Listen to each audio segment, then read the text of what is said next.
Hey everyone, welcome back. Today is an interesting video. If you didn't know, Dystopia is back and he released a video for fighting level 9,999 DEMOLYSTs on Steel Path with the LOADOUT. Yes, the basic LOADOUT, or LADO if you want to call it that you get at the start of the game as his weapon of choice to one-shot them. It uses a concept lesser known to most players and how certain damage methods are categorized. Now I haven't really wanted to cover this, but now that Dystopia has, I guess it's in the open. If you want to see a quick rundown on how this works and his original explanation, then click his video linked in the description or pinned comment. The builders I've spoken in the community Discord also discovered this early last year and showed me a few clips, and I wasn't really sure what to do with it. Basically, you can kill a level 160 corrupted heavy gunner with even a modless Mark 1 Fierce this way if you really wanted to. So what exactly is going on today? Well, this is more a focus on the mechanics rather than the weapon builds and choices today. First, let's start with the basics, Elemental Ward. There are 4 possible versions of it that are dependent on the missive color chosen for the frame. This determines your initial elemental alignment when loading in. You can then further change your alignment by tapping your one. The one we're interested in today is the Cold variant. Cold Elemental Ward provides armor, a damage multiplier, and a status chance. Armor is simple enough. It works the exact same as Vex Armor's Scorn buff, scaling off of the base armor value only. It basically acts like a bigger steel fiber affected by strength. Other armor mods do not affect the scaling of Cold Elemental Ward itself. This is literally a weaker version of the Vex Armor Scorn buff, so keep in mind it won't let you face tank damage that well, just a slight buffer. Now the other stats, damage multiplier and status chance. This is not a normal damage multiplier. It only applies to reflected damage, meaning it requires you to be shot at. Melee hits are not reflected. Hit scan weapons are reflected directly to the enemy, while projectiles are redirected in the direction of the enemy, meaning it takes time to reach them and can miss. Also, this redirection obeys the physics engine, meaning obstacles and other enemies can get in the way of even the hit scan shots. Basically, imagine returning fire being the same as, shooting your Soma or a projectile weapon at them. If you can't draw a line between you and the enemy, it won't hit them back. Redirected damage is also always cold damage. I have not found a way to change this yet. I've tried obvious choices like Shock Trooper and other elemental augments, as well as the more obscure stuff like Rendell's Nourish buff, Residual and Serum Demulsion arcanes that give elemental arcane buffs to your weapon, shooting through a meterless Quanta Orb, etc. None of this stuff works, so don't bother. If the enemy is completely immune to cold damage, you may be short of luck. The status chance is just a listed status of the redirected hit. Since it's always cold damage, it's basically chance of cold proc, which is capped at 10 stacks. There isn't really much to say here, the stat is mostly useless for the purposes of DPS. Now, the other half of the puzzle, Bullet Attractor effects. This includes Mag's Magnetize, Uneru's Magnetize Blast Bubble effect, Scourge's Alt Fire upon throwing it, and most prominently, Xata's Whisper Void procs. These all create a Bullet Attractor effect when procced on the enemy. For projectile weapons, shooting into them makes it orbit within the field, which I've probably shown to you if you've been watching my most recent XAKU videos, and are able to hit other enemies so long as there are at least 2 enemies within range of the bubble effect. For hit scan weapons, there is no orbiting. Instead, the first body part of the enemy you hit that procs this effect will force all other hit scan bullets to hit there. So if you void proc by shooting their chest or leg, then every other shot into the bubble will now calculate damage off chest or leg shots. If you shoot the head to proc this instead, every hit scan bullet thereafter will be considered a headshot. This is extremely powerful for the purposes of the mechanic we'll be using. Now here's the kicker. All bullet attractor damage shares the same logic as reflected damage. Therefore, all damage inflicted in a bullet attractor effect will be amplified by Cold Elemental Ward's damage multiplier. And this multiplier, it's a final multiplicative bonus, like Eclipse, so a build with over 300 strength gives you easily around 10 times damage multiplier. There is one strict requirement though, it must be a hit scan weapon for this to work, otherwise the projectile floats around uselessly. But hey, that's handy because hit scan's easier to use. This is how the build completely overshadows Eclipse or Vex Armor. Remember, this can work on any Bullet Attractor effect and Cold Elemental Ward. Dystopia showed this with Mag and Ward. That worked really well for Disruption in handling DEMOLYST, but it requires you to actively cast Magnetize on desired enemies or groups of enemies. While Magnetize does offer some CC and an effective shield in the direction of fire so long as you are behind the bubble, Chroma setup allows more versatility in the movement by not requiring any active casts. We are using Xata's Whisper and Elemental Ward as our main kit today. The drawback is less CC since there's no big bubbles, meaning you need to rely on shield gating more, but with your massive firepower, it shouldn't be a big problem. You also lose Vex Armor because Helmet only allows one of Vex Armor, Xata, Eclipse, Roar, or Octavia Zamp to exist on a single config at a time. But this is much stronger than Vex Armor, so that's fine. Yes, you could infuse, say, Shock Troop or any other damage buff that is allowed to be used with Vex and Helmet, but there is one other silver lining to this. This is the same kit that will obliterate Sentients. You wanted a new war loadout? Honestly, this is extreme overkill for literally every single piece of content in the game. You don't need this. If it works against level 9,999, what do you think it will do to Sentients? And Xata's Whisper will also prevent the Sentients from building resistance. Sure, they are status vulnerable now, but on this loadout, you'll be doing so much damage you don't need it. Raw damage is all that's shown here. And also, since this interaction replaces Vex Armor, a base damage buff with a stronger multiplicative final bonus, base damage is actually valuable again, meaning your weapon arcanes will be much stronger of a buff on this loadout than on a standard Vex Armor build. Some of you may be wondering if this will work for Eidolons. I'm telling you right now, it won't work. The Void proc hitbox for Eidolons is underneath the floor or on its neck. You will never get a Void proc over Synovia, so this strat won't be viable against them. Let's get to looking at that Chroma build. It's your classic setup, like any other Vex Armor build. Reason being is we use it the same way. Xata's Whisper is our Vex Armor. I just went with Growing Power to edge out even more strength on the setup, which I'll explain why in a bit. Otherwise, you can run Brief Respite if you're concerned about shield gating, as the triple aggro in this loadout plus Brief Respite will instantly max your shield again with a Xata recast. Otherwise, you'll need to cast Xata twice or your forward to get out of a pinch. Honestly, you could just shoot the enemies though, since they'll die instantly. I don't think I really need to explain much on this build, as there isn't really anything special going on. Arcane Acceleration is here because I'm DPSing with a primary weapon today. Just slot whatever fire rate arcane suits your DPS weapon of choice, or if it needs Avenger, etc. Energize is there because this is a 45 efficiency build. You have very high duration and Xata is even cheaper than Vex Armor to cast. So this should be more than enough to cover energy costs with Prime Flow, giving you the super high energy cap. The only debatable mod here really is Vigorous Swap. I'm going to tell you I'm using the Soma Prime and Anti-Sentient to showcase today, which loses the augment buff when I reload our holster. So I would probably slot Equilibrium here instead and swap Energize for Eruption for knockdown spams from energy orbs, or Streamline, but honestly I find Equilibrium and Eruption is better synergy.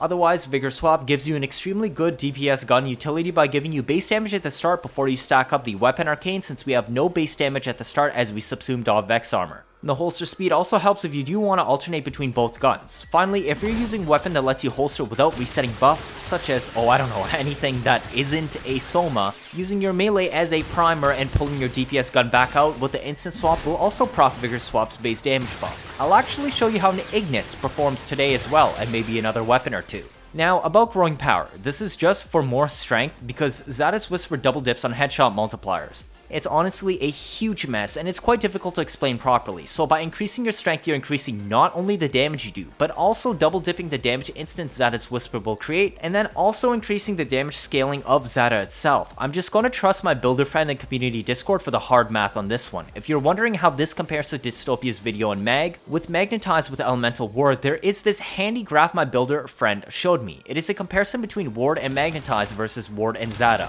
When the line is below the x-axis, Ward plus Magnetize is better. When the line is above the x-axis, Ward plus Xata's Whisper is better. As you can see, due to the double dip fuckery mechanics, headshots on Ward plus Xata should always outperform a Magnetize setup. Now, this x-axis, this is the amount of strength you're running. So if you look at it closer, as long as you're in the areas where the line is above the x-axis, that will correspond to strength values that will make the Chroma setup stronger than Mag. Now, I do want to say this again, this is his math, not mine. I do trust it as they go into far more detail testing certain mechanics than me. After all, I can't test all of these myself. They test some things, I test other things. We pool our knowledge together and wonderful stuff like this comes out. Just remember that Meg still has much better CC than Chroma, being able to cast impenetrable bubbles, strip armor, and stun them for a second in a wide radius, all while regaining overshields. I just want to show some love to Chroma again and being a walking death machine.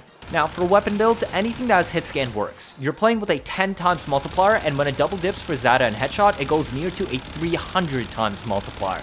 A weapon with higher status and viral would be nice for spiking this even higher, but it really isn't necessary. Anything with higher fire rate is good because the damage is so high your fire rate literally is your KPS. The slower you shoot, the less enemies you kill, because any bullet once the void bubble pops up will kill. For this reason, this is the exact same build as the one-shot semi-auto Soma from my Garuda video. If you want to see how this is supposed to play out on a proper build that takes advantage of the semi-auto red crit Soma one-shot against Steel Path, check out the video at the top right. I'll also be linking this one in the description alongside Dystopia's Magnetize+Ward video as well as the pinned comment. But basically here's the shtick. Ward turns all of your damage to cold and you can't do a single thing about it. So our only purpose is to pump out our total damage output as high as possible. Punch through is nice because, well, it just is for dealing with crowns. We have our galvanized mods all equipped because you're obviously going to proc multi-shot stacks. You will kill with single headshots on raw damage. The build can't even status dot to start with because of cold and void damage, and aptitude is still worth using because you won't kill until you proc void. And once you do, you'll already have void and cold on enemies, so that's 160% base damage and basically matches duration.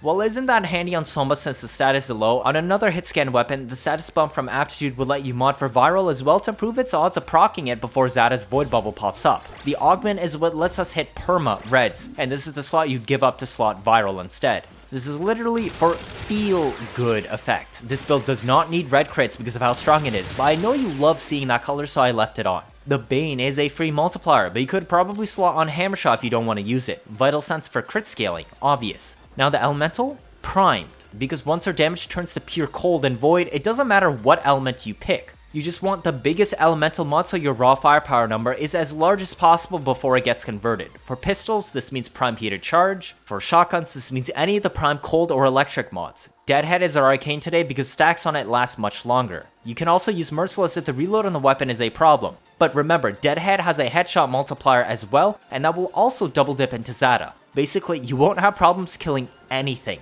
But I do like Deadhead on Soma because I can stick it with Stabilizer to remove 100% of the recoil, and the gun becomes the laser beam. So let's see how this performs. Well, let's spawn some corrupted heavy gunners. So you shoot one. Oh look, the damage sucks. Well, what if we cast Xata? Damage got a bit higher, a second instance, and the bubble, but nothing special. But wait, as soon as we cast Cold Ward, boom, dead instantly. The next enemy, shoot them, nothing, again, but as soon as the void bubble procs, the next bullet does crazy damage. You see how that does several thousands per bullet now? That's because all shots become headshots after you proc void on the head. If I shoot the leg and proc void and then aim at the head, well, the damage is a lot lower. It still works, but it isn't the same, so do keep in mind this loadout does favor enemies with heads. But with good builds and weapons, you will still instantly shred things even without a head so long as you keep shooting, such as Sentients or select Corpus units. Let's spawn them again. And easy clear. How about if we group them together? Well, you already saw that in the teaser at the intro, but let's try it again. See how effortlessly I killed them? I literally just draw a line from left to right and they're all dead. There isn't a single build in the game so far that has made me feel this way. And remember, multi-shot exists. You see these single 5,000 damage instances or so, but I'm shooting 3 or more bullets at once. And this build isn't even armor stripped or primed. Imagine if I use Epitaph to prime them first. Boom, dead. Now let's spawn those Sentients we all hate. No heads, so damage loss. Let's see how it handles.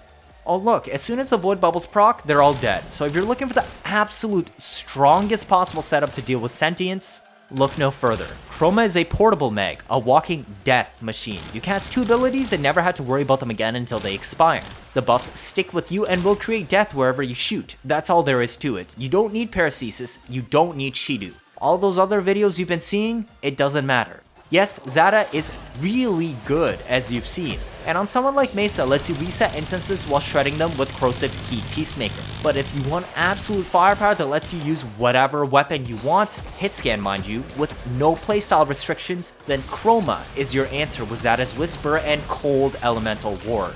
Now I did say I'd look at alternatives, right? So let's take a quick peek. This is a Gaze. It's your standard corrosive build. Let's change this a bit to suit our loadout better. Prime heated charge, like I said, because you just want the highest elemental mod possible. And some fire rate, so let's drop Ida off for that. And we don't really need punch through since this chains, so let's slot hollow point. For Sentients anyways, they don't have heads, so chaining is the same as body shot. I'm slotting Residual Malodor because it has a chance of creating cold areas for me to stand in when I kill enemies. Deadhead because we're aiming for heads again. Now, for this build, I would slot Equilibrium on Chroma instead of Vigorous Swap and drop Energize for Theorem Contagion. What this will do is, if there are those cold auras and I stand in them, every second I'm present, they will create orbs that will seek out and hit enemies around me and reduce their resistance to cold damage by 200%. This is an enemy debuff, and these are pretty rare in the game, especially when tied to arcanes. There are a few for operator amps, but not all elements, and I don't want to weave operator into the actual DPS rotation. I prefer using operators for healing or utility CC only. So we basically, instead of getting a 300 times multiplier in headshots, now we get a 900 times multiplier because of the orbs. This will only ever really be useful to say, oh, I don't know, if you face an elite mob level 9999 Sentient, where you would may need that extra buff, but I really don't even think so, you'll need it there. This will only apply to the main enemy you shoot because gaze chains are always body chains like I said, but let's try this one out. See, for normal enemies you kill them too fast for the orbs to really do their work. But the other thing is the damage was so high on the Soma that the chaining on gaze is mostly wasted. Single Soma bullets can kill enemies, so the conclusion really is that it doesn't matter what weapon you use, hitscan rifles will perform the exact same as beams, because the damage is just that high, especially if you aim at heads. Even if we spawn Sentients, they still get completely trashed, it's like they were never there. So how about for one last meme choice, the Ignis Wraith? Now this build I have blast damage, because I slotted primed cold, but none of this matters because everything is going to become cold at the end. No galvanized skull because the whole point of Ignis Wraith is not aiming. We even have one mod slot missing and no weapon arcanes because I don't have that unlocked. So surely this won't work as well, right? Well, let's see the full might of this build. Corrupted Heavy Gun is first. You may not be getting that crazy headshot multiplier dipping anymore since you're just spraying at the body, but they still die near instantly. If absolute power, like I said, is what you were looking for, this is it. Let's spawn Battlist 2 just to make sure that I can still work. Easy. All dead. And remember, we have no weapon arcane and also one missing mod slot on the build. And that's it for today, folks. I don't think I really need to show too much footage of this in Steel Path because it should be painfully obvious how easy this is to use as it doesn't rely on grouping and the damage output is insane. You don't need special builds. Literally all you need is a hit scan weapon. Throw on multi-shot, elementals and crits, and a bane if you want. That's it. No build sorcery, everything becomes cold damage in the end. All hit scan weapons are the same in the eyes of Xata's Whisper and Cold Elemental Ward. I'm actually going to follow this video up with a more general look about new war loadouts tomorrow instead of this hyper optimized massive DPS build that lets you use any weapon, so make sure you stay tuned for that. It has some pretty important and useful info and you won't want to miss it. If this is your first time watching, feel free to leave a like or better yet subscribe. Let me know your thoughts down in the comments. 79.5% of you are not subscribed. I'll try my best to get you new information out always as soon as possible, like I've done with covering Sisters of Parvos, Plague Star, and now even new war updates. Stick around if you want to see interesting memes and builds on a nearly daily basis. I'll be the first to get info and content out when new war drops. You don't miss out on any of that, do you? That'll be for this video. Thank you all for watching, and see you all next time.